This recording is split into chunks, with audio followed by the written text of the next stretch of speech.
Yo, what's going on, YouTube, and welcome back to Goal Line Hockey. So we are continuing the season preview series today as we take a look at the San Jose Sharks. So let's get right into it. So the San Jose Sharks had a couple of subtractions this summer. Nothing really that crazy, but still guys that they lost. They lost Alex True, who left the team in the expansion draft, and they also lost one goaltender. It was Martin Jones. He was bought out, so he's no longer there. And then you look at some of the guys that they brought in.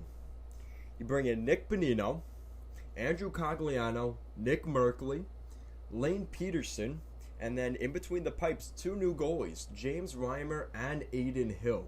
So what this comes down to is you look, especially with some of the guys they brought in up front.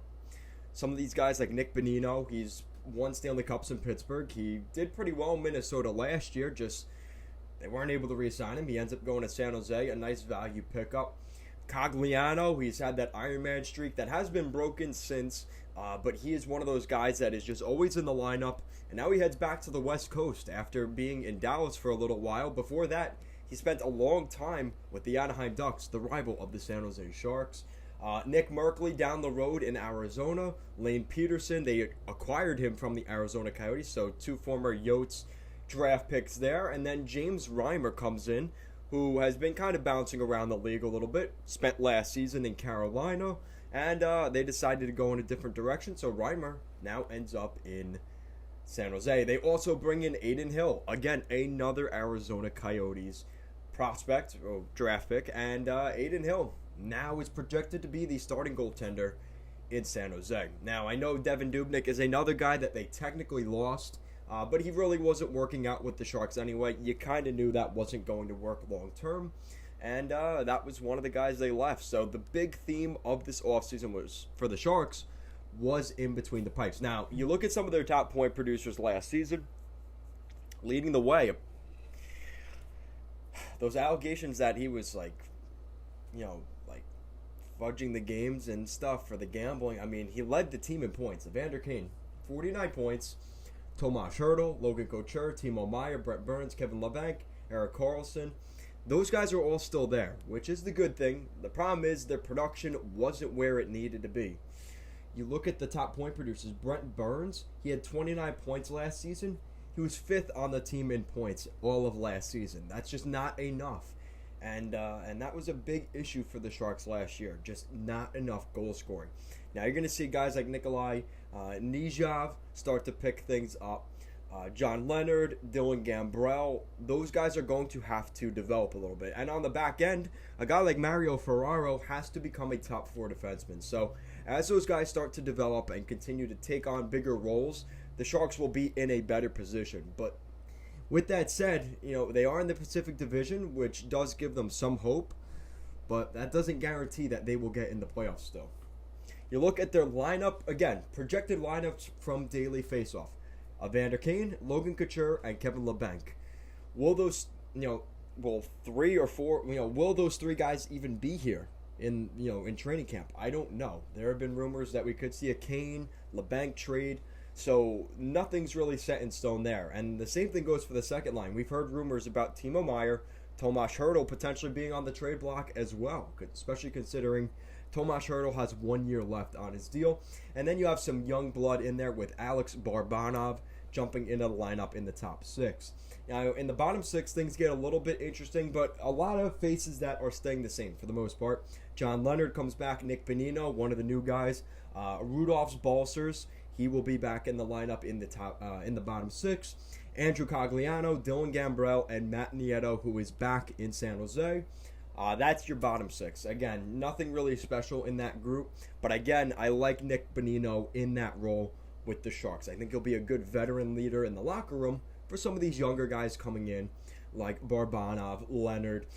And I think that's going to it's a good thing for the team overall. Now, the defense, this is where things get interesting because you've got Mario Ferraro and Brent Burns as your top pair, Nikolai Nijov and Erik Karlsson as your second, and then Radim Šimić and Marc-Edouard Vlasic. And you look at the right side, you would think those are pretty good names, but they're getting older and they're getting paid a lot of money. Burns, Carlson, and Vlasic are really, you could argue, potentially the anchors of this team at this point, just because of their lack of success over the last, really, 2 years now. So guys like Ferraro, Nijov, and Shimmick, they are relying a lot more on those guys on the left side because they just don't have the money to bring in the depth on that left side. With that said, you've got goaltending. Adin Hill and James Reimer. That is going to be a completely new tandem. I think it's a good tandem. You got Hill, who has just never gotten a fair shake in Arizona. I think he's going to have an opportunity to do that now in San Jose. And James Reimer coming in is a good veteran presence, and he's been in the NHL for a while now. He's going to add some of that for Adin Hill, and he can step into games. I would say probably close to 30, if you have to, 40 games next year. But I think they're trying to look to keep him between 30 and 35 games. And then looking at some of their depth, you have guys like William Eklund, who was an early draft pick this year. You see some other names, Joe Kelman, Jonathan Dahlen, probably not going to see him. But a lot of these guys are going to be back in the American Hockey League once again. And then their depth, on the blue line, Ryan Merkley, no relation to Nick Merkley. You also got Brinson Pasnichuk, who I remember he was in Michigan, if I'm not mistaken. So he's probably going to get a chance in training camp to maybe make the starting six for the San Jose Sharks. If not, he'll probably play in the American Hockey League with the San Jose Barracuda. Now, the Sharks have over $3 million in cap space. I don't expect them to use that, really. If anything, they may still be subtracting. Maybe a Tomas Hertl or a Timo Meier before the beginning of training camp.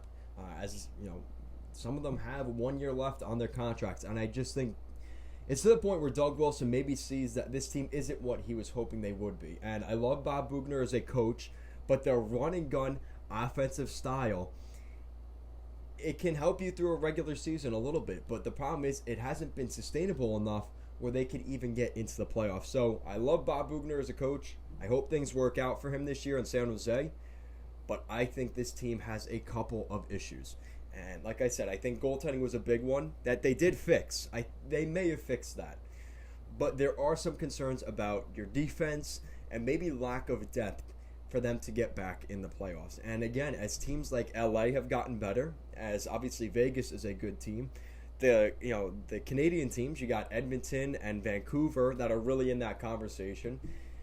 I don't know if there's a spot for the San Jose Sharks in the 2022 Stanley Cup playoffs. I have them missing the playoffs this season. Now, with that said, maybe the goaltending, Adin Hill, goes on an absolute tear next season, and he gets this team over the hump. But you're asking a lot for a young goaltender, and I just don't think they have it this year. So let me know what you guys think in the comment section down below. What do you think of the Arizona? What do you think of the San Jose Sharks? Do you think they're a playoff team in 2022, or do you think it will be another year of retooling this team? Let me know your thoughts down below. As always, guys, thank you so much for watching this video, and I will see you guys next time.